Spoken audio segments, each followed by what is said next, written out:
Hello everyone, welcome to movie review channel. ఈ వీడియోలో మనం మాట్లాడుకుందాం ప్రభాస్ గారు నటించిన కల్కి 2898 మూవీ రివ్యూ గురించి. ఈ వీడియో ఫస్ట్ టైం చూసిన వాళ్ళకి ఒక చిన్న విజ్ఞప్తి, ప్లీజ్ దయచేసి సబ్స్క్రైబ్ చేయండి. ఇలాంటి వీడియోస్ మరికొన్ని మీ ముందుకు తీసుకొస్తానికి ప్రయత్నిస్తాను. ఇక ఈ టాపిక్లోకి వెళ్తే, మూవీ ఇప్పుడే చూసి రావడం జరిగింది. మూవీ ఓవరాల్గా చూస్తే మాత్రం సినిమా మాత్రం మామూలుగా లేదు, అదిరిపోయిందంతే. మీకు ఎక్కడ బోర్ కొట్టకుండా స్టార్టింగ్ టు ఎండింగ్ వరకు నాగేశ్వరి గారు చాలా బాగా హ్యాండిల్ చేశారు మూవీ అనేది. అంత పెద్ద స్టార్ కాస్ట్ ఉన్నా కూడా ఎక్కడ కూడా తడబడ్డట్టు నాకైతే అనిపించలేదు. సినిమా మాత్రం ఎక్కడ తగ్గకుండా చూపించారు నాగేశ్వరి గారు.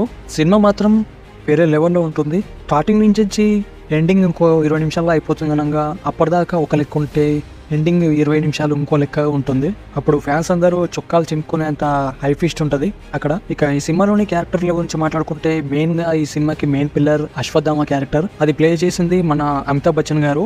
ఆయన క్యారెక్టర్ మాత్రం ఎక్కడ డిసప్పాయింట్ చేయదండి మనకు.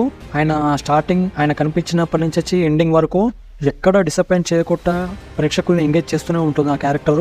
అది మహాభారతంలోని అశ్వత్థామ క్యారెక్టర్ని తీసుకున్న విషయం మనందరికి తెలిసిందే. ఆ క్యారెక్టర్ని చాలా బలంగా చూపించారు నాగేశ్వరి గారు. ఆ విషయంలో మాత్రం మెచ్చుకోవచ్చు ఆయనని.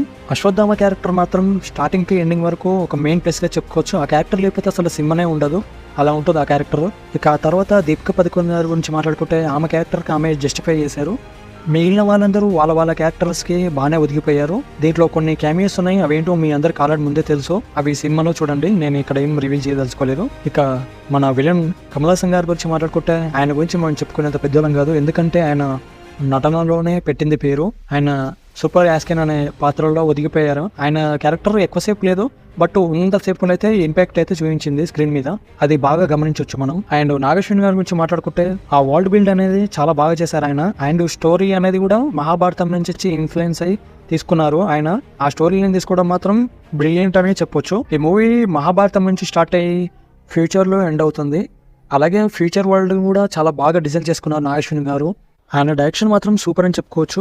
ఆయన డైరెక్షన్తో మూవీని ఎక్కడికో తీసుకెళ్లాడు. అలాగే విఎఫ్ఎక్స్ కూడా చాలా బాగున్నాయి, రియాలిటీగా అనిపించాయి.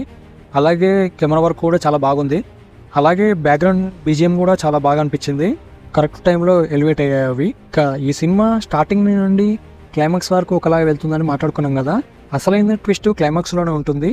ఆ క్లైమాక్స్ ట్విస్ట్ అనేది ఇక్కడ చెప్పను, ఎందుకంటే క్లైమాక్స్ అనేది ఒక నెక్స్ట్ లెవెల్. ఫస్ట్ నుంచి చూసిందంతా ఒక ఎత్తు అయితే, క్లైమాక్స్ మాత్రం ఒక లెవెల్లో ఉంటుంది. అది మాత్రం ఎవరు మిస్ కావద్దు. థియేటర్ ఎక్స్పీరియన్స్ అయితే ఇంకా బాగుంటుంది. వీలైతే ఫ్యామిలీతో అందరితో పాటు కలిసి వెళ్ళండి. సినిమా మాత్రం మంచి ఎంటర్టైన్ అయితే మీకు ఇస్తుంది. అలాగే ఈ మూవీ నాకు తెలిసి బాహుబలి రేంజ్ హిట్ అవుతుందని అనుకుంటున్నాను. అలా కావాలని ఆశిస్తున్నాను. నాకైతే ఎస్పెషల్ అయితే క్లైమాక్స్లో ప్రభాస్ గారి క్యారెక్టర్ ఏంటిదనేది నాకు తెలిసినాక మాత్రం మైండ్ పోయింది. మీకు కూడా అలాంటి ఎక్స్పీరియన్సే జరుగుతుందని అనుకుంటున్నాను. ఒక్క ముక్కలో చెప్పాలంటే సినిమా ఎలా ఉందంటే మాత్రం ఒక అద్భుతంలా అనిపించింది నాకైతే. The credit goes to Nageshwari గారు. దట్స్ ఇట్ అండి. ఈ వీడియో ఇంతవరకు చూసినట్లయితే ప్లీజ్ లైక్ చేయండి, షేర్ చేయండి. Thank you very much.